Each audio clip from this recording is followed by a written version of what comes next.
Hello guys, welcome to a brand new video on Tutorials Point. In today's video, I'm going to teach you some easy steps on how you can log in to the GameStop website. Before we start the video, don't forget to like, share and subscribe to the channel for more such useful tutorials. Without further ado, let's move on to the video. First of all, make sure that you're connected to the internet and then open up a web browser.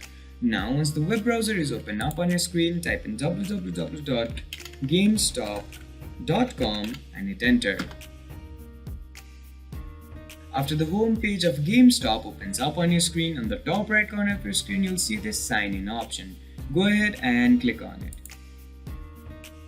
Once you click on the sign in option, you'll be guided to another page.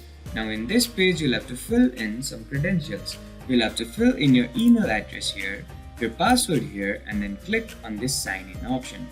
Once you click on the sign in option, and if you have filled in these credentials correctly, you'll be automatically signed in to the GameStop website.